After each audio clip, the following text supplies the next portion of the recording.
Quero convidar você a abrir a sua Bíblia no livro do profeta Daniel, capítulo 8, para a gente dar sequência ao que a gente tem feito aqui. Faltou dizer uma coisa. Eu estava falando do Antônio Marco, e o Antônio Marcos foi para o centro de recuperação. Mas sabe por que o Antônio Marcos foi para o centro de recuperação? Porque a gente tirou o aluguel que ele estava morando, que a igreja pagava, e ele até conseguiu por alguns dias morar numa casa em Curicica, que ele conseguiu aí, não sei como, mas, claro, né, tudo que é bom dura pouco, né, e aí ele foi colocado na rua, e nesse frio que teve aí, ele morou na rua por mais de uma semana, e eu deixei, a Cris sabe, né, teve noite que eu saí daqui, de tarde, no final do dia, fui me encontrar com ele para dar comida para ele na rua, para não deixar ele com fome, mas eu deixei ele ficar na rua, por um tempo, e ele só decidiu ir para o centro de recuperação, quando não aguentava mais. Aí quando ele falou, eu vou, vai, aí eu abri a igreja, deixei ele dormir aqui dentro, até regularizar a situação dele no centro de recuperação. Adotarei essa mesma técnica com crentes que não querem saber de vir para a igreja. Vou deixar ficar no frio e na chuva, porque eu tenho sido aquele pastor que fica em cima, enchendo a paciência, falando, chamando, enchendo o saco, perdoa a expressão. E às vezes, como um pai que precisa deixar o filho pródigo ir embora, eu estou decidindo que eu não vou ficar mais em cima de ninguém, enchendo a paciência de ninguém, perdendo tempo, energia, sofrendo, porque a gente sente, com pessoas que querem viver vida dupla. Então, o Antônio teve que passar 10 dias aproximadamente dormindo no frio, para decidir ir para o centro de recuperação. E foi porque ele ficou no frio, dormindo, que ele decidiu ir para o centro de recuperação. E eu falei que essa era a ajuda que a gente daria para ele. Hoje ele está lá. Está lá, já está, foi segunda passada, amanhã faz uma semana que ele está no centro de recuperação. Então, é tempo da gente acordar, tá bom? É tempo da gente se ligar. E esse texto de Daniel capítulo 8, peço graça a Deus e peço a paciência de vocês, porque hoje nós vamos ler o texto que é longo, e eu vou precisar ler alguns outros textos longos, inclusive um texto apócrifo, tá bom? Não, pastor, é um herege ler um livro apócrifo na igreja. Eu vou ler. Eu li essa semana, porque você não pode falar porque você ouviu alguém falar. Você tem que ir visitar, ver o que foi escrito lá, para confirmar. E eu fui ler primeiro, segundo livro dos Macabeus, que é um livro apócrifo, mas de conteúdo histórico fantástico, e que vale a pena ser lido, tá bom? E que por questões de Deus, por questões de soberania de Deus, esse livro não está aqui como sendo também canônico. Então quero convidar você agora então a abrir a sua Bíblia no livro de Daniel capítulo 8, muito na linha do que nós começamos a falar semana passada, com algumas diferenças, sobretudo num personagem específico que a gente vai ver aqui. Então eu desde já peço a sua paciência, porque leremos muitas coisas, tá bom? Então, se em algum momento a leitura ficar meio cansativa, você levanta um pouquinho aí, fica ali atrás, não é para ficar transitando, tá? Só vai discretamente, se por algum motivo, espero que não aconteça, mas se acontecer, vamos lá então. Daniel capítulo 8, livro do profeta Daniel capítulo 8, temos na projeção o texto? Acho que sim. No 3º ano do reinado do rei Belsazar, apareceu-me uma visão a mim, Daniel, depois daquela que me apareceu no princípio. E vi a visão. E sucedeu que quando vi, eu estava na cidadela de Suzã, na província de Elão. Vi, pois, na visão, que eu estava junto ao rio Ulai. E levantei os meus olhos e vi, e eis que um carneiro estava diante do rio, o qual tinha 2 chifres, e os 2 chifres eram altos, mas um mais alto do que o outro, e o mais alto subiu por último. Então, aquele chifre que era mais alto do que o outro, ele surgiu depois, surgiu por último. Vi que o carneiro dava marradas para o ocidente, para o norte e para o sul, e nenhum dos animais lhe podia resistir. Nem havia quem pudesse livrar-se da sua mão, e ele fazia conforme a sua vontade e se engrandecia. E estando eu considerando, eis que um bode vindo do ocidente sobre toda a terra, mas sem tocar no chão, e aquele bode, ele tinha um chifre insigne entre os olhos, e dirigiu-se ao carneiro que tinha os 2 chifres, ao qual eu tinha visto em pé diante do rio, e correu contra ele no ímpeto da sua força, e viu chegar perto do carneiro, enfurecido contra ele, e ferindo-o, quebrou-lhe os 2 chifres, pois não havia força no carneiro para lhe resistir, e o bode o lançou por terra e o pisou aos pés. Não houve quem pudesse livrar o carneiro da sua mão. E o bode se engrandeceu sobremaneira, mas estando na sua maior força, aquele grande chifre foi quebrado, e no seu lugar subiram outros 4, também insígnes, para os 4 ventos do céu. E de um deles saiu um chifre muito pequeno, o qual cresceu muito para o sul e para o oriente e para a terra formosa, e se engrandeceu até contra o exército do céu, e a alguns do exército e das estrelas lançou por terra e os pisou, e se engrandeceu até contra o príncipe do exército, e por ele foi tirado o sacrifício contínuo, e o lugar do seu santuário foi lançado por terra. E um exército foi dado contra o sacrifício contínuo por causa da transgressão. E lançou a verdade por terra, e o fez e prosperou. Depois ouvi um santo que falava, e disse outro santo àquele que falava: até quando durará a visão do sacrifício contínuo, da transgressão assoladora, para que sejam entregues o santuário e o exército, a fim de serem pisados? E ele me disse, preste atenção nesse número agora, até 2.300 tardes e manhãs, e o santuário será purificado. E aconteceu que, havendo eu, Daniel, tido a visão, procurei o significado, e eis que se apresentou diante de mim como que uma semelhança de homem, e ouvi uma voz de homem entre as margens do rio Ulai, a qual gritou e disse: Gabriel, dá a entender esta visão. Uma das poucas passagens bíblicas em que um anjo, ele aparece e ele vai, nesse caso, interpretar e dizer o que acontecia aqui, estava acontecendo a respeito da visão de Daniel. E veio perto de onde eu estava, e vindo ele, me amedrontei, e caí sobre o meu rosto, mas ele me disse: entende, filho do homem, porque esta visão acontecerá no fim do tempo. Estando ele falando comigo, caí adormecido com o rosto em terra. Ele, porém, me tocou e me fez estar em pé, e disse: eis que farei saber o que há de acontecer no último tempo da ira, pois isso pertence ao tempo determinado do fim. Aquele carneiro que viste, agora vem a explicação, aquele carneiro que viste com 2 chifres, são os reis da Média e da Pérsia, mas o bode peludo é o rei da Grécia, e o grande chifre que tinha entre os olhos é o primeiro rei. E por ter quebrado, levantando-se 4 em lugar dele, e ter sido quebrado, levantando-se 4 em lugar dele, significa que 4 reinos se levantarão da mesma nação, mas não com a força dele.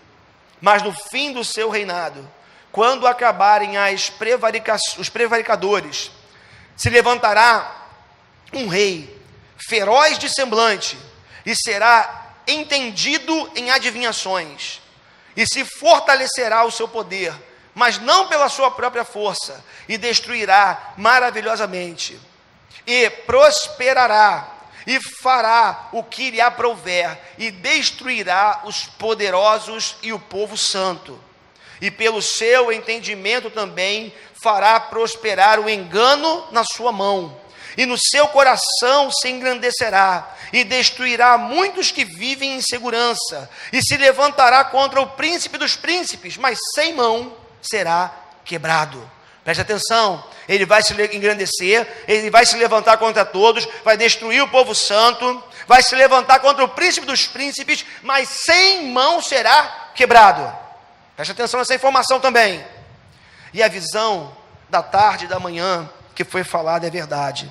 Tu, porém, cerra a visão, porque se refere a dias muito distantes. E eu, Daniel, enfraqueci e estive enfermo alguns dias. Então levantei-me e tratei do negócio do rei, e espantei-me acerca da visão, e não havia quem a entendesse. Vamos orar? Deus, dá-nos a tua graça nessa manhã mais uma vez. Ilumina, Senhor, nossa mente, nosso coração, e ajuda-nos, ó Deus, a entendermos. Só que mais do que entendermos essa palavra, pelo teu Espírito, aplica cada vírgula, cada acento, cada pontuação, cada verdade eterna desse texto do nosso coração. Eu sou limitado, pequeno, fraco, não me sinto em condições de expor essa verdade ou essas verdades, mas pela tua graça eu estou aqui e conto, Pai, com a tua misericórdia. Tem misericórdia de mim, Senhor, e tem misericórdia do teu povo também, que está aqui nessa manhã, que está aqui para te servir, para te buscar, para te adorar, mas também para ser alimentado pela tua palavra. Que haja aqui nessa manhã essa conjugação, Senhor, de verdade eterna saindo do teu altar, e coração fértil, coração pronto para receber essa mensagem. E uma vez que essa mensagem alcance esse coração, frutos gloriosos sejam produzidos, Pai, para a tua glória, Deus, e para o bem do teu povo. É a nossa oração em nome de Jesus. Amém. Amém. Queridos, bom, vocês sabem, a gente está aqui numa sequência, a exposição do livro do profeta Daniel, um livro complexo, mas é um livro que você tem que saber ler, sobretudo porque ele não está exposto de forma cronológica. Quando você lê, por exemplo, os capítulos 7 e 8 de Daniel, eles estão acontecendo antes do capítulo 6. Então, não dá para você, alguns textos bíblicos, tentar fazer uma interpretação levando em consideração a cronologia, ou melhor, a disposição dos livros e dos capítulos bíblicos, porque você vai se confundir. Eu li essa semana nas minhas pesquisas que existe uma Bíblia que foi escrita em ordem cronológica, eu não conheço, né? É boa. Bíblia Maná, é boa. Você já leu? Você tem alguma, né? Interessante, tá? Enfim, tá aí. É ordem cronológica. Se você se interessar, Bíblia Maná, eu não leio, não posso indicar, porque eu não li, não conheço, eu ouvi falar que tem, e os textos são colocados em ordem cronológica, tá bom? Então, e um dos motivos, com certeza, é por conta de histórias como a que nós estamos lendo aqui nessa manhã, do livro do profeta Daniel, onde como já lhes disse, que os capítulos 7 e 8 estão antes do capítulo 6, na história, na cronologia dos fatos. E nós, nessa sequência que a gente está fazendo aqui, nós vimos que no capítulo 2, por exemplo, em Daniel 2, o Nabucodonosor teve um sonho, que Daniel interpreta. Lembra da estátua que simbolizavam 4 reinos que viriam na sequência da Babilônia, que era a cabeça de ouro? Vimos no capítulo 7 que esses mesmos reinos foram revelados agora a Daniel, não mais a Nabucodonosor, não mais Daniel interpretando o sonho de alguém, ou a visão de alguém, mas ele mesmo tendo o sonho, ele mesmo tendo a visão. E Daniel, ele tem a figura, a visão, o sonho de 4 animais, onde ele vê um leão, ele vê um urso, ele vê como se fosse um urso, como um animal, como se fosse um leopardo com asas, e o 4º animal, um animal terrível, com 10 chifres. E do meio desses 10 chifres saía um chifre pequeno, que derrubava os 3 primeiros chifres, e ganhava uma imponência. E vimos que esses animais do capítulo 7 de Daniel, eles estão relacionados à estátua de Nabucodonosor. que esses animais também simbolizavam reinos e reis. E aí a gente está agora no capítulo 8, e essa visão que o Daniel está tendo, o texto nos informa, ele data, diz que era o 3º ano do reinado de Belsazar. O primeiro sonho do capítulo 7 que ele teve foi no primeiro ano. Então, no primeiro ano do reinado de Belsazar, Daniel teve o sonho dos 4 animais. Agora, no 3º ano do reinado de Belsazar, o Daniel está tendo um outro sonho, ou uma visão, digamos assim, e agora não aparecem mais 4 animais, mas vai ser uma visão que vai girar em torno de 2 animais, que são um carneiro e um bode. Mas vamos avançar um pouco, porque esse capítulo, assim como os outros que nós já vimos, depois que entramos na literatura conhecida como apocalíptica, que começa no capítulo 7 de Daniel, ele é cheio de simbolismos. E nós vamos aqui ter que olhar para o texto, olhar para a história, olhar para referências extra-bíblicas, para a gente poder entender o que está acontecendo aqui, ok? Então, começando pelos versos 3, 4 e 20, que vai ser projetado já já, o texto está falando de um carneiro. E nós já sabemos pela própria explicação do verso 20, que esse carneiro era o Império Medo-Persa, que havia sucedido o Império Babilônico. Lembrem comigo, que Dario e Ciro, digamos assim, há um pouco de controvérsia com relação a isso, se foi um ou outro, se foram os dois, mas eles fazem uma aliança, a princípio, e eles invadem a Babilônia, conquistam, enquanto aquela orgia acontecia ali com Belsazar. E aparece aquela escrita na parede, lembra da mão? Que aparece lá, Tekel, Meneparsim, ou Pérez. Pérez ou Parsim é plural e singular, da mesma palavra, dizendo o seguinte: pesaste, foste na balança, fostes encontrado em falta, e o seu reino será tirado de você e entregue aos medos e os persas. Vimos tudo isso aqui em semanas anteriores.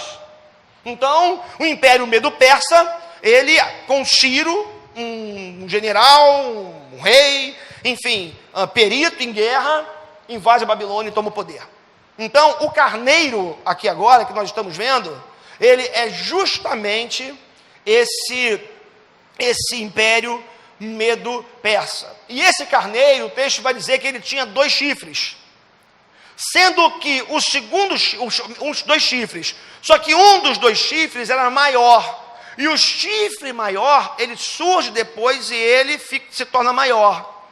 E à luz da interpretação bíblica, dos textos paralelos e da história, esse chifre maior, ele é, na verdade, Ciro, que depois que o Império Medo-Persa, ele toma a Babilônia, ele entra em conflito entre si, digamos assim. E Ciro prevalece. E Ciro, ele é o chifre maior.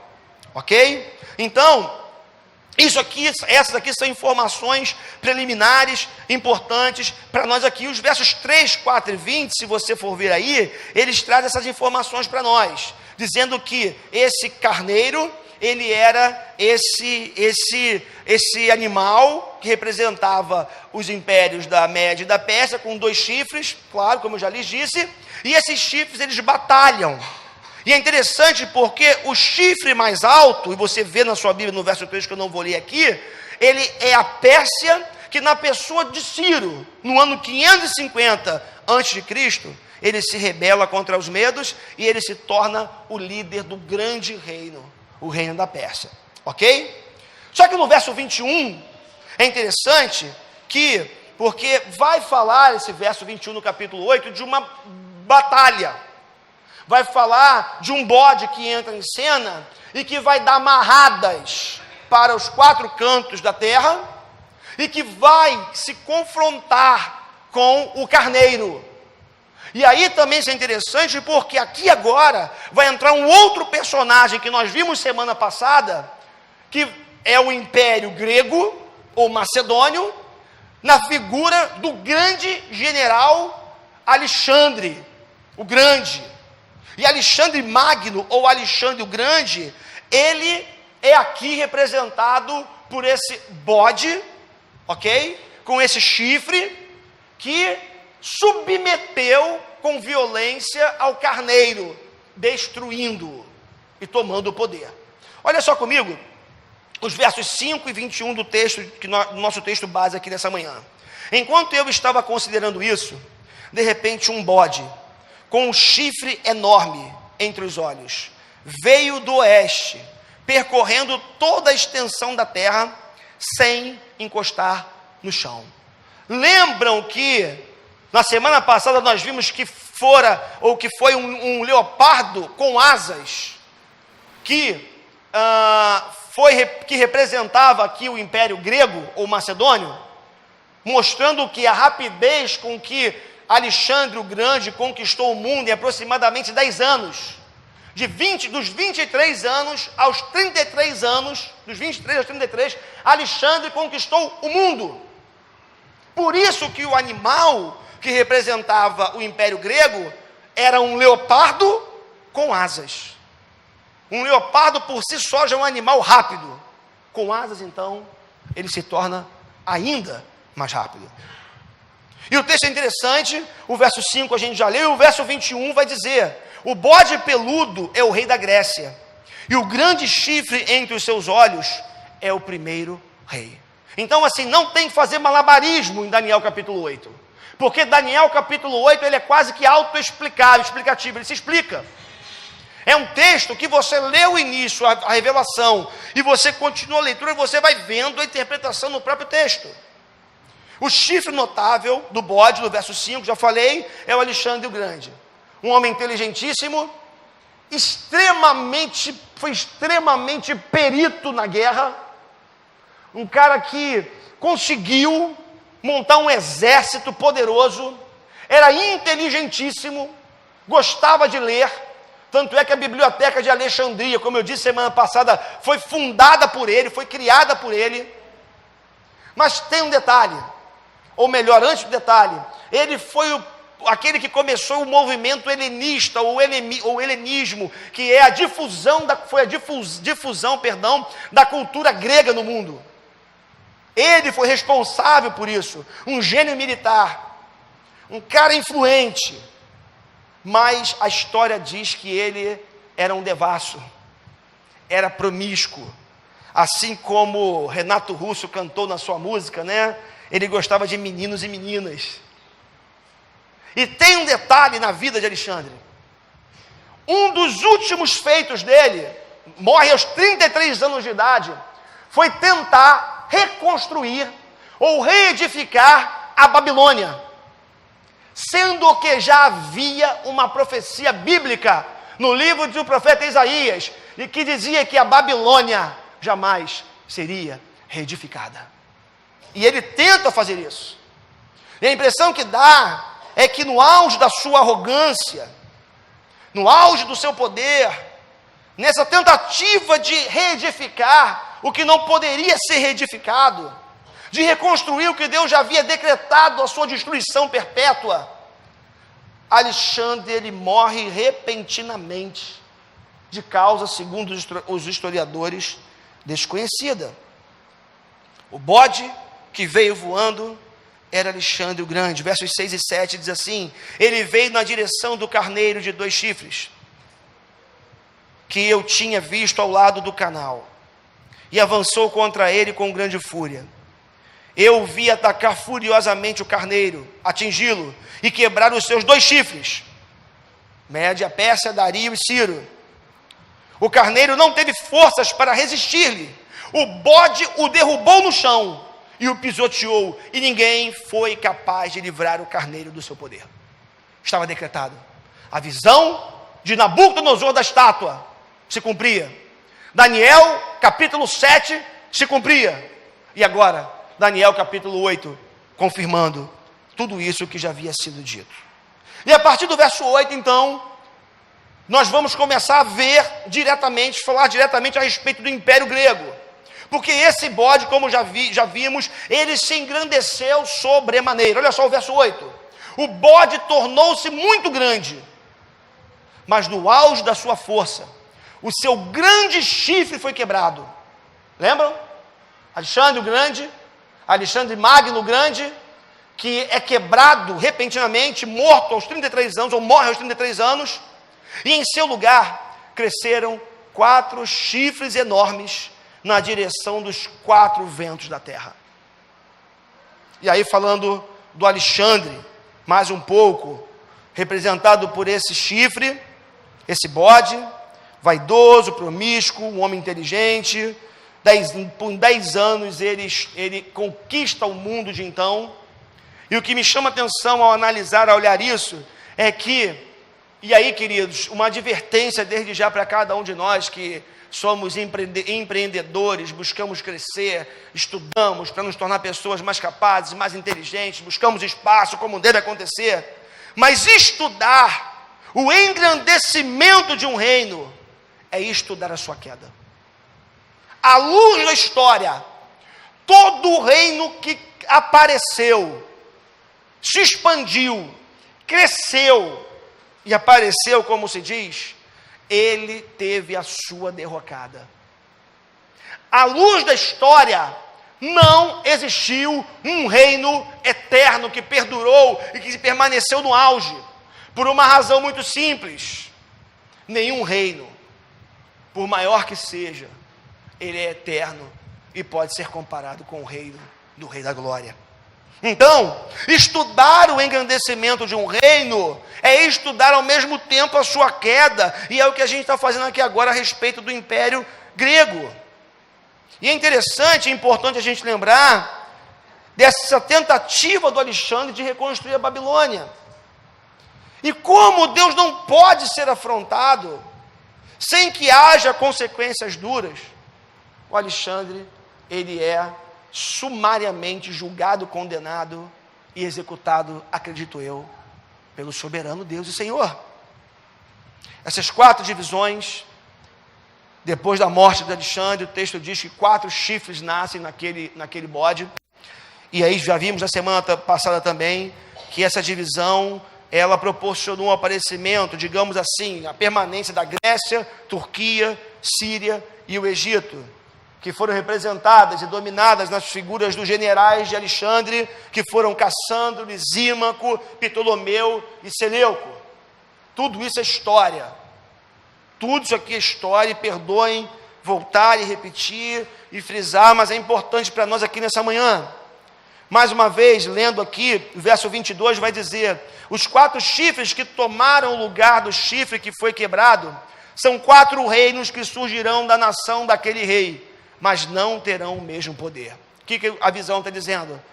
Alexandre morre, ele era poderoso, um general, conquistou o mundo. Depois da sua morte, ele morre sem deixar herdeiros, ele morre sem deixar descendência, e ele simplesmente está dizendo que aqueles que viriam assumir o poder, dividiriam a Grécia, esses reinos não chegariam perto do poder que Alexandre o Grande teve. Falando um pouco mais do chifre pequeno, vamos nos ater, foco de discussões e controvérsias. Isso significa, esse chifre pequeno, que uma das ramificações do reino greco-macedônio deveria se levantar, e uma ponta, ou um rei, se voltaria contra a Terra Formosa, ou Jerusalém. O que a profecia está dizendo? Que desses 4 chifres, que representam 4 reinos e 4 reis, de um desses 4 chifres, sairia um pequeno chifre, e esse pequeno chifre, ele se voltaria contra a Terra Formosa. Está no texto bíblico que nós lemos agora. E Terra Formosa aqui é Jerusalém. E você vai entender um pouco mais do que eu estou dizendo quando eu fizer a leitura do livro dos Macabeus. A ponta pequena cresceu, e essa ponta pequena foi o rei, ou um rei Seleuco, chamado Antíoco Epifanes, ou Epifânio. É muito importante que você entenda que há uma diferença do chifre pequeno de Daniel capítulo 7 para o chifre pequeno de Daniel capítulo 8. Por razões simples. O chifre pequeno de Daniel capítulo 7 ele sai dos 10 chifres do quarto animal, que era terrível e tremendo, que representavam Roma. Já o pequeno chifre do capítulo 8, ele não sai do quarto animal, que representava Roma, mas ele sai do bode, que representava quem? A Grécia, ou o Império Grego. Então, só daí, a gente percebe que Daniel, ou Deus está falando para o profeta, de personagens / sistemas diferentes. Então, no capítulo 7, só para deixar claro, o pequeno chifre do capítulo 7, vimos semana passada, ele é a representação do anticristo literal, que aparecerá na história, assolará a terra antes da volta de Jesus. Já o bode, ou melhor, o pequeno chifre do capítulo 8 de Daniel, está falando de um homem histórico. Está falando de Antíoco Epífanes, o Epifânio, como já lhes disse. Esse pequeno chifre do capítulo 8, ele veio ao mundo para ser talvez o maior protótipo do anticristo. Então, no capítulo 7, o pequeno chifre é o anticristo que virá, literal, um homem que virá e exercerá poder e autoridade, e arrebatará muitos, e vai assolar o povo de Deus que estiver aqui antes da volta de Jesus. E é uma figura, um homem específico, representado pelo número 666, vimos semana passada. Já aqui no capítulo 8, nós estamos falando de protótipo do anticristo. E aqui deixa eu dizer uma coisa para vocês. A terra, o mundo, está cheia de protótipos do anticristo. Tem sido assim ao longo da história. Em outras palavras, o espírito do anticristo. Existem inúmeras representações. Existem inúmeras pessoas, instituições, sistemas que hoje se contrapõem a Cristo. Eu vi agora há pouco, estava fazendo uma última pesquisa ali, uma coisa que eu precisava tirar uma dúvida, liguei o celular, e alguém mandou um vídeo, não foi aqui da igreja, não sei se vocês viram, em algum país parece, ontem foi um dia de movimentos, né, de orgulho gay, essa coisa toda pelo mundo afora. E eles fizeram uma encenação um desfile de Jesus gay. Então, assim, vários homossexuais, né, vestidos de Jesus, de Cristo, né, ali naquele momento da crucificação, fazendo um total escárnio com a figura de Jesus, né? Esse é o menor de todos os problemas. Isso aí é natural, isso é normal. O problema maior é o que está por trás disso. Para mim, pior do que isso, foi o que uma irmã essa semana me mandou uma fala atribuída, por exemplo, a Francisco, ao Papa Francisco, onde ele dizia que, eu não fui conferir a fonte, não li a matéria, onde ele falava ele falava que não é importante a igreja, que os cristãos frequentem a igreja, que eles vão à igreja, em um texto do Francisco. E que eu já tenho percebido, leitura minha, e com base no que eu falei sobre o espírito do anticristo na semana passada, eu não acredito que o Papa aqui em Roma seja o anticristo, mas eu acredito que a igreja, ou Roma, o Papa, essa figura, tem sido uma manifestação desse espírito do anticristo na história. E sutilmente, não sei se você percebe, ele é bonitinho, é um velhinho bacana, é simpático, é legal, mas para ler o que ele tem escrito e falado nos últimos tempos.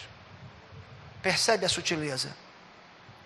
Perceba só a sutileza das falas dele. Para mim, visão minha, você compartilha se você quiser. Minha visão. Para mim é uma representação. Não é o anticristo, por fatos que veremos aí nesse der tempo aqui hoje, mas é uma representação dele, como existem muitos por aí.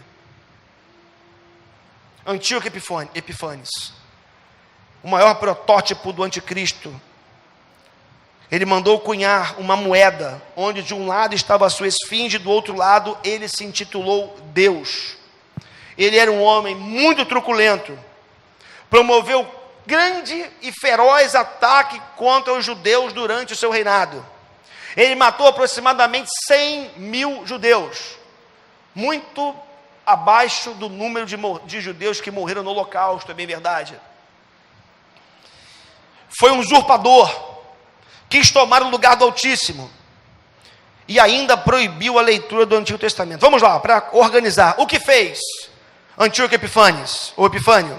Ele se engrandeceu, ele foi extremamente truculento, ele quis ocupar o lugar de Deus, presta atenção comigo aqui. Ele proibiu o culto ao Deus verdadeiro, proibiu o povo de Deus de ler as Escrituras. Ele proibiu os sacrifícios diários, dedicou o templo dos judeus a Júpiter, e sacrificou um porco, ou porcos eram sacrificados no altar de Deus. Ele mudou o altar que era o altar do Senhor de sacrifícios, ele transformou esse altar ao altar do seu Deus. Todo dia 25 havia um culto aos deuses pagãos, gregos, e ele instituiu a adoração ao seu Deus. Ele destruiu os que foram seduzidos, aqueles que entraram na apostasia, ele seduziu aquelas pessoas. E é interessante porque aí sim, queria que você acompanhasse comigo. Você conseguiu, Moisés, botar o texto aí de Macabeus? Porque aqui a gente só tem a Bíblia, né? Assim, essa aqui não é Bíblia, mas vamos lá, tá? Alguns textos longos, peço a atenção de vocês, tá bom? Por gentileza, desculpem, mas é importante a gente entender a história. Depois, o rei Antíoco escreveu um decreto a ordenar, que todas as pessoas do seu reino formassem um só povo. Presta atenção, ao decreto. Todos aqueles precisam se formar um só povo, uma única massa, uma única forma de pensar, uma única forma de crer. E abandonassem os seus próprios costumes. Todos os não-judeus obedeceram à ordem do rei. E muitos israelitas adotaram com prazer a religião do rei. Ofereceram sacrifícios aos ídolos e profanaram o sábado. O rei enviou a Jerusalém e às outras cidades de Judá mensageiros com ordens escritas, ordenando que seguissem os costumes dos outros povos. Proibiu que fossem apresentados no templo sacrifícios queimados, ofertas de cereais e ofertas de vinho. Ordenou que profanassem os sábados, as festas sagradas, e que manchassem o santuário.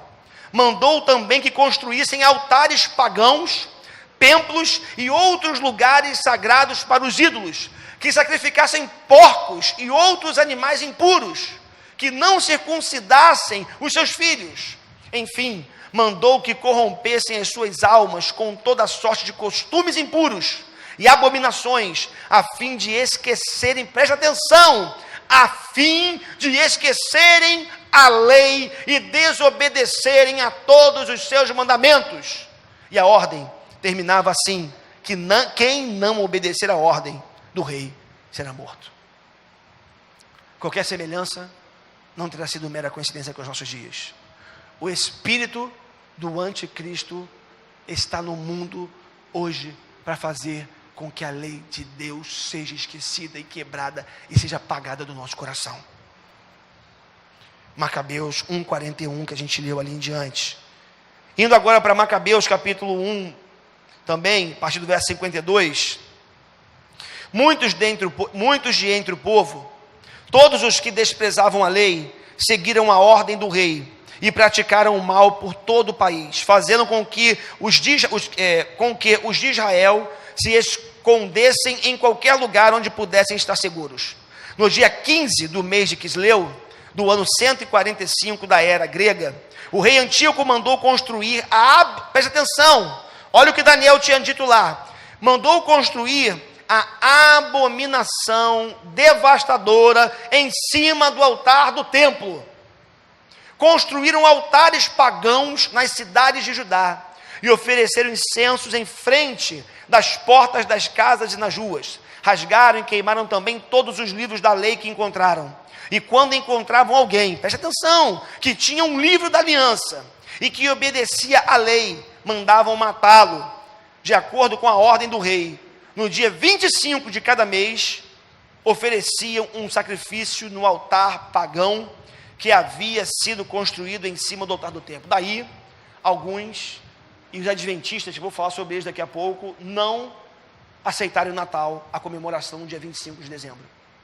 Porque para eles, isso nasce a partir de Antíoco Epifanes, a partir da cultura grega, que oferecia culto a Júpiter no dia 25 de cada mês. De acordo com a ordem do rei, preste atenção, as mulheres que mandavam circuncidar os seus filhos eram mortas com os meninos pendurados nos seus pescoços. Também matavam as famílias dessas mulheres e os homens que tinham circuncidado os meninos. Muitos em Israel resistiram firmemente e não comeram nada impuro. Resolveram que morreriam, mas não deixaram que qualquer comida os tornasse impuros, nem profanariam a aliança sagrada, e morreram. A ira de Deus caiu de forma pesada em Israel. Avançando,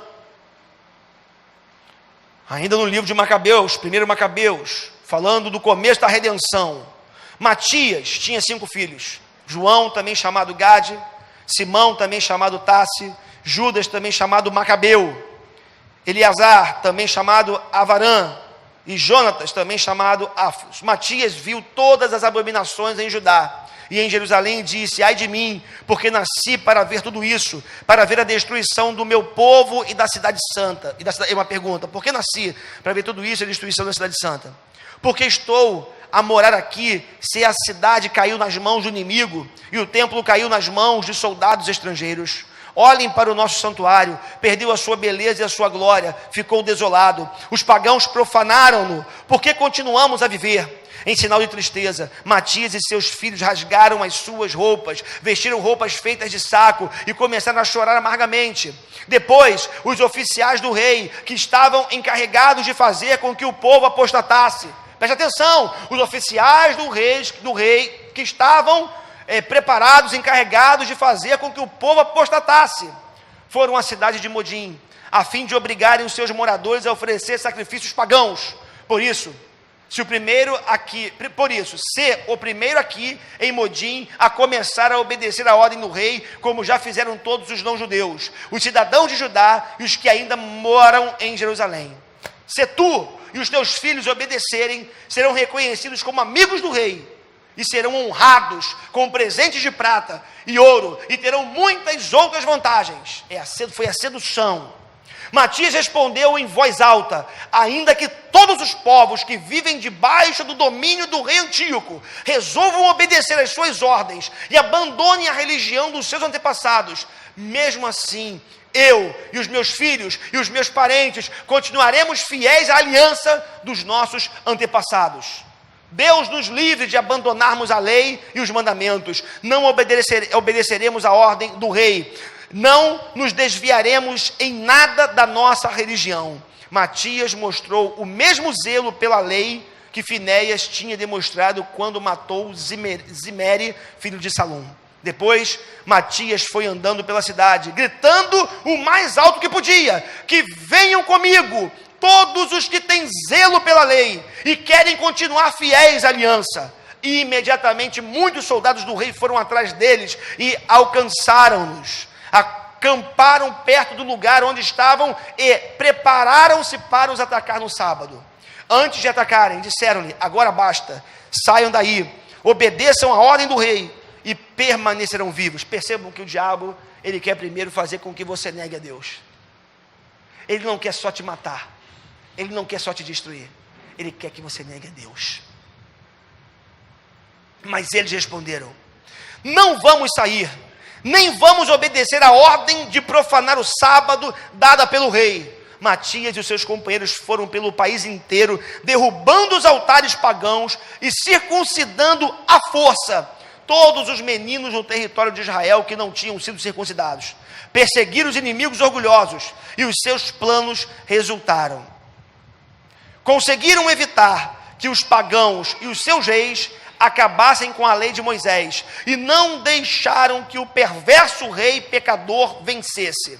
Quando já estava próximo do tempo de Matias morrer, disse aos seus filhos: o orgulho e a reprovação estão a ganhar força.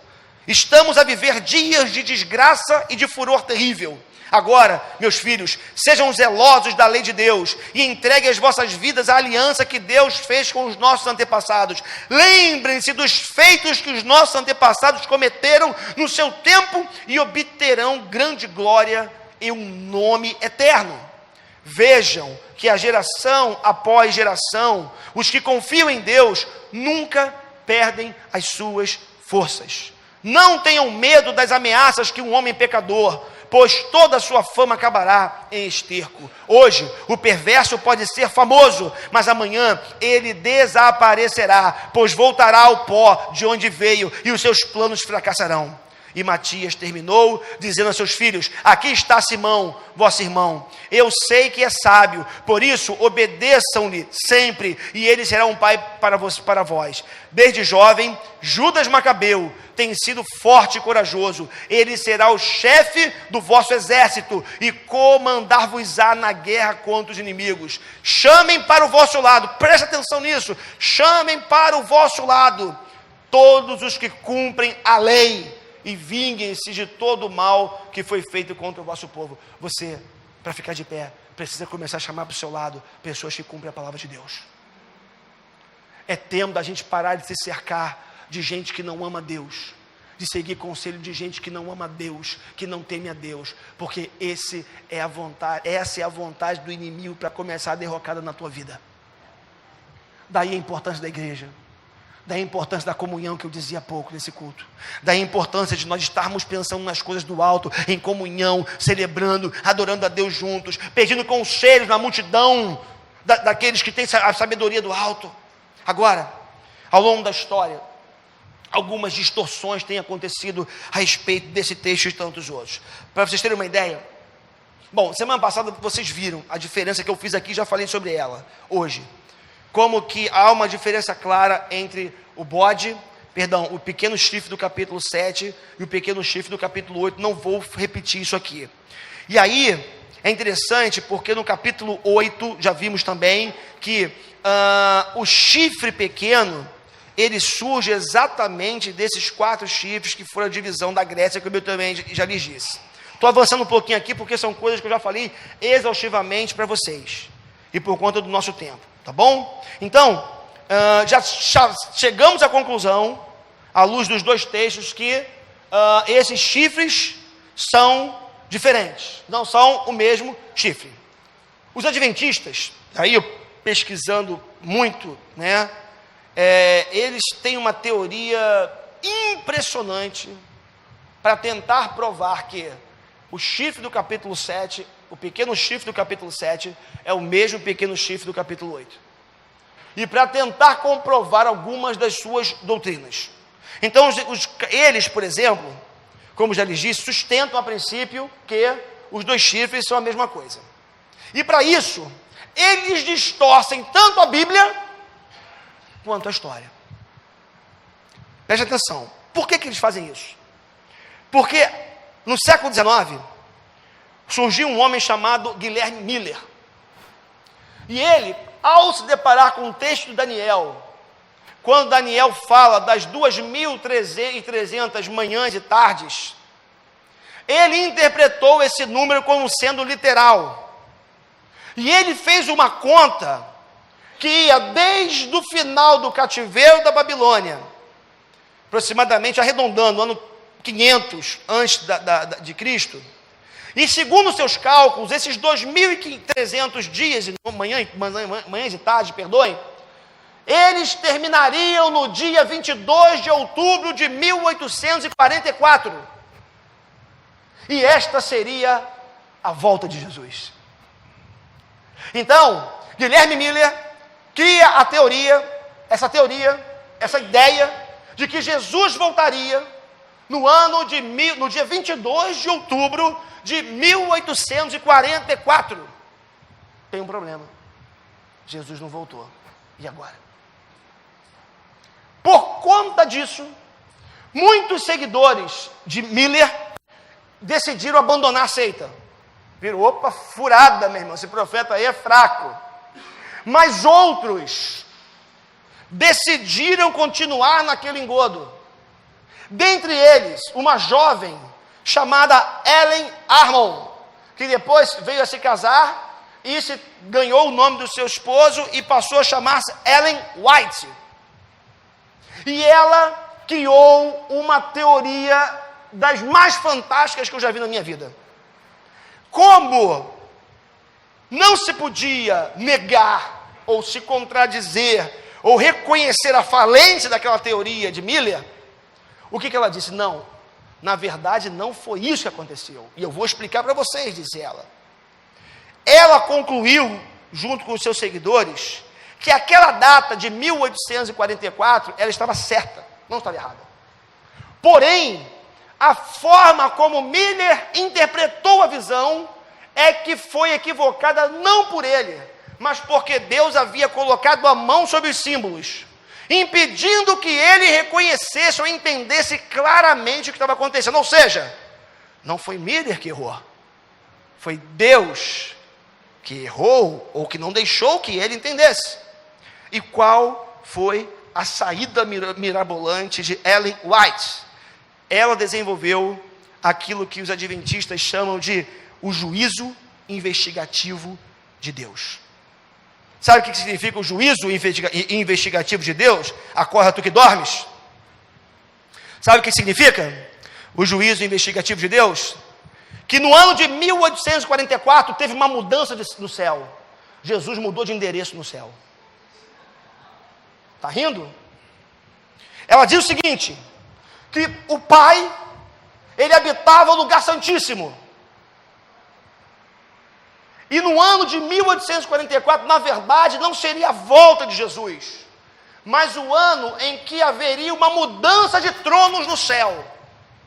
E Jesus, que habitava o lugar santo, porque não podia habitar no lugar santíssimo, porque no lugar santíssimo é um lugar de total pureza. Nesse dia, 22 de outubro de 1844, Jesus entra, em definitivo, no lugar santíssimo. Para quê? Para quê?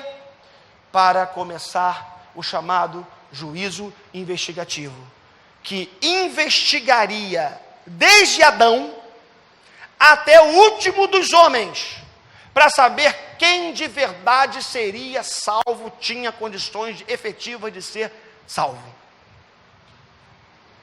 Ou seja, para completar a obra expiatória que a Bíblia diz que foi consumada em definitivo na cruz do Calvário. Vamos a alguns textos de Ellen White. Em 1844, Cristo entrou no mais santo lugar do santuário celestial, para terminar o trabalho de expiação preparatório de sua vinda. Ou seja, está consumado, não serviu, não se concretizou. A expiação de Deus, aquilo que nós estamos reformados chamamos de expiação limitada de Deus, para fazer a expiação por todos aqueles que se mostrassem aptos para receber os benefícios da mesma. Em 1844, assistido por anjos celestiais, nosso grande sumo sacerdote entra no lugar santíssimo e ali comparece à presença de Deus a fim de se entregar aos últimos atos de seu ministério em prol do homem, a saber, realizar a obra de juízo de investigação e fazer expiação por todos os que verificarem com direito aos benefícios da mesma. Para este remanescente, Jesus não contemplou, aqui já é uma interpretação, eu queria seguir nas palavras dela. Deus mostrou, aí vem a revelação que ela recebeu. Deus mostrou-me o seguinte, um ano atrás, nesse mesmo dia, eu vi um trono, e sobre ele, assentado o Pai, e seu Filho Jesus Cristo. Vi o Pai erguer-se do trono, em uma carruagem de fogo entrar no Santíssimo, dentro do véu, assentar-se. E vi um carro de nuvens, com rodas com chamas de fogo. Anjos estavam ao redor de toda a carruagem. Ao que vi que onde Jesus estava, ele entrou no carro e foi conduzido para o Santíssimo, onde o Pai estava sentado. 14 de março de 1846, página 7 do livro de Ellen White. Essa heresia contrapõe algumas verdades bíblicas e teológicas. Primeiro, a própria palavra de Jesus, quando disse que não competia a nós saber a respeito de épocas futuras e mesmo saber quem vai ser salvo e quem não vai. A profecia se contrapõe também à profecia que diz que ele virá como um ladrão. Como que alguém poderia determinar o dia da volta de Jesus? E depois, já viu aquela expressão? A emenda que sai pior do que o soneto? É isso aqui. Então se contrapõe à profecia que diz que ele virá como ladrão, ao brado de Jesus na cruz está consumado, e se contrapõe a doutrinas basilares, bíblicas e teológicas da nossa fé. Soberania de Deus, onisciência, presciência de Deus, expiação limitada, dentre outras. Irmãos, a Bíblia diz que Jesus está no céu, hoje, num alto e sublime trono, governando, reinando. Que história é essa de Jesus estar na antessala de Deus, esperando? E em 1844, especificamente no dia 22 de outubro, ele tem autorização para entrar no lugar mais santo, que é o Santo dos Santos do céu, o tabernáculo celeste. E a Ellen White, ela não se cansa não. Viu o Pai erguer-se do trono e num flamejante carro entrar no Santo dos Santos para dentro do véu e assentar-se. Eu já li isso aqui. Então um carro de nuvens com roda de fogo, e ele diz que ele se assentou, entrou no carro e foi levado para o Santíssimo, onde o Pai se assentava. O que importa aqui? O que eu queria, já a título de conclusão dessa mensagem, é dizer para você o que é importante aqui. A vitória do soberano Deus e Senhor da história é uma vitória garantida e consumada.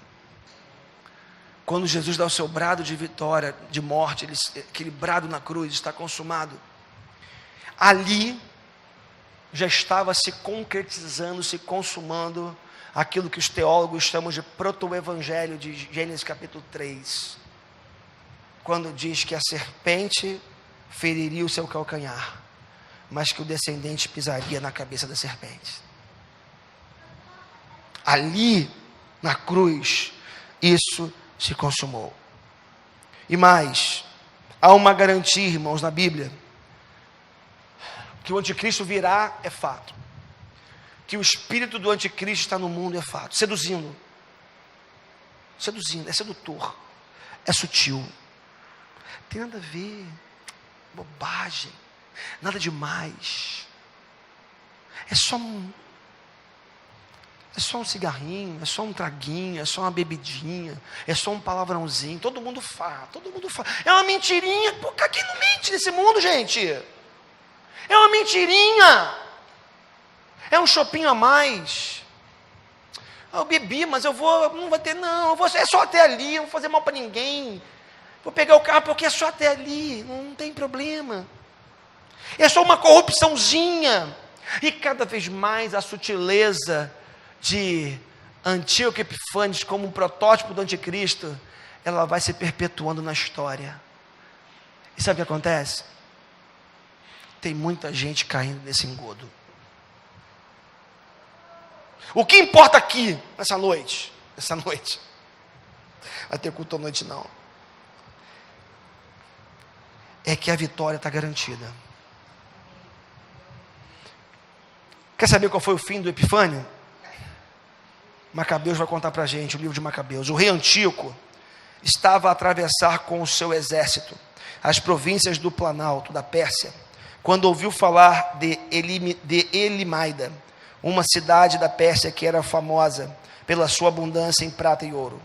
O templo da cidade era riquíssimo, havia nele escudos folheados a ouro, couraças e outras armas que tinham sido guardadas lá por Alexandre, filho de Filipe, o rei da Macedônia, que tinha sido o primeiro rei da Grécia. Por isso Antíoco foi até Elimaida e tentou conquistar a cidade e tirar de lá todas as coisas de valor, mas não o pôde fazer, porque os moradores da cidade tinham sido avisados do seu plano e estavam prontos para lutar contra ele. Antíoco retirou-se de lá, meio envergonhado, presta atenção, meio envergonhado, e decidiu voltar para a Babilônia. Ao ouvir tudo isso, Antíoco ficou tão desesperado e aflito que caiu de cama doente, com tristeza por nada ter acontecido como queria. Antíoco teve de ficar de cama muitos dias, pois a sua tristeza foi aumentando cada vez mais, e compreendeu que ia morrer. Então chamou todos os seus amigos e disse-lhes: já não consigo dormir, estou aflito e completamente desanimado, e interroguei-me sobre a razão de ter caído em tão grande desgraça e sofrimento, eu que fui tão bondoso e amado no exercício do meu poder. Mas agora lembro-me de todas as coisas más que fiz em Jerusalém. Roubei todos os objetos de prata e de ouro, e sem motivo nenhum mandei matar os moradores de Judá. Sei que é por causa disso que estou a sofrer todas essas desgraças, e agora vou morrer de tristeza aqui em terra estrangeira. E o rei Antíoco morreu ali na Pérsia, no ano 149 da era grega, sem o auxílio de mãos humanas. Já ouviu isso em algum lugar? Uma rocha que se desloca de uma montanha, sem o auxílio de mãos humanas, e destrói uma estátua. Lemos em Daniel hoje que, da mesma forma, Alexandre o Grande, sem o auxílio de mãos humanas, pelo menos o que se registra na história, morre precocemente, de maneira inesperada, por uma razão muito simples. Daniel é o livro que revela a soberania de Deus, que revela a história de um Deus que tem o controle de todas as coisas, que conduz a história, e como eu já lhes disse, que tem a vitória garantida para cada um de nós. E da mesma forma que Antíoco Epifanes, ele foi morto não pelo braço humano, a Bíblia diz que o anticristo, quando ele vier e assolar, e convencer, seduzir a muitos, ele também será destruído na grande batalha conhecida como Armagedon. Mas essa batalha não será uma batalha física, e esse anticristo, melhor dizendo, ele não será destronado através de guerra, através de força física, bélica, de exércitos, porque da mesma forma que aconteceu com Ciro, ou melhor, com Alexandre, da mesma forma que aconteceu com Epifanes, acontecerá com o anticristo, que sem o auxílio de mãos humanas será destruída, e aí virá o fim, como a palavra de Deus nos diz.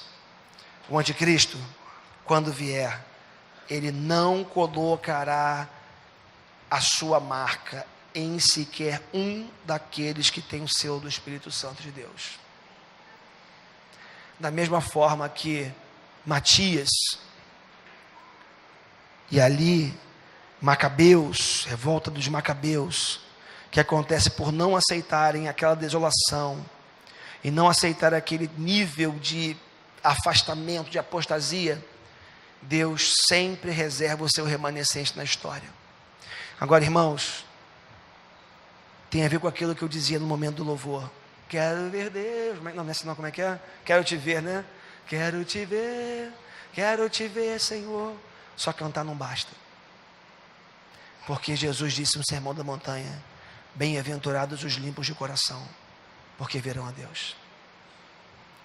Nós estamos caminhando para o tempo do fim.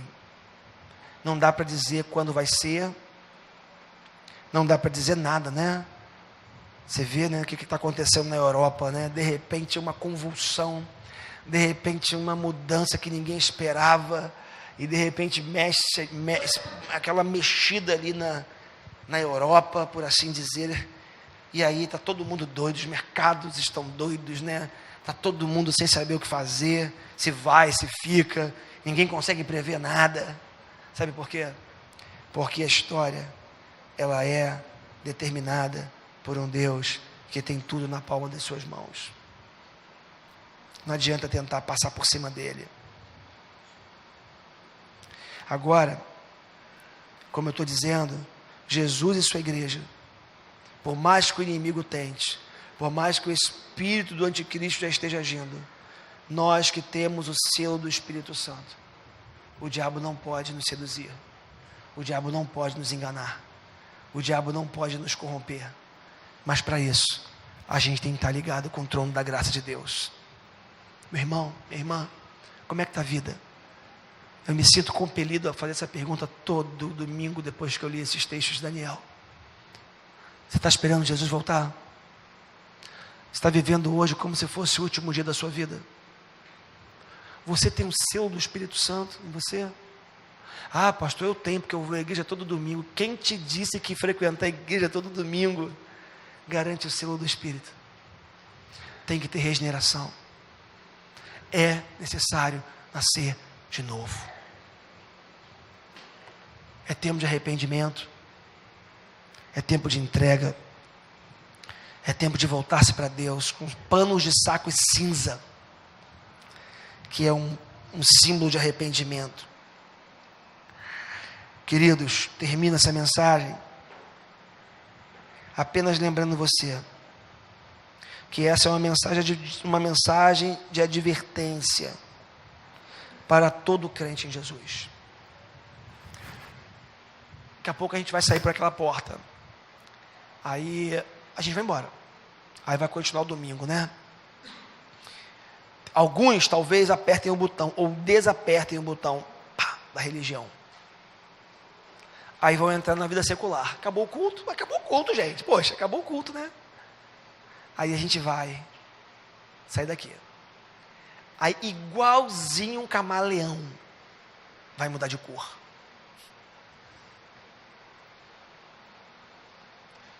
Tem muito crente camaleão que na igreja assume a forma, o estereótipo do mão levantada, olhos fechados, aparente contrição, mas quando vai daqui a pouco para o almoço de família, vai beber, vai se tornar um chato, um inconveniente e chacota do evangelho, que amanhã vai chegar no trabalho e vai falar os mesmos palavrões que todo mundo fala, as mesmas pornografias que todo mundo fala, os mesmos costumes que todo mundo tem. Queridos, embora Macabeus não seja um livro inspirado por Deus, não seja considerado um livro canônico, é um livro apócrifo, que nós possamos fazer como Matias, que foi atrás de todos aqueles que temiam a Deus e decidiu no coração não se contaminar, não se envolver. Que venha a morte, porque a morte hoje pode ser que não venha física, pode ser a morte do emprego, pode ser a morte das amizades, pode ser a morte do alijamento social. Que venha, porque Jesus falou que é mais importante você temer a Deus, que é aquele que tem um controle sobre a nossa vida, nossa alma, do que você temer aquele que mata o corpo, mas não tem poder de matar a alma.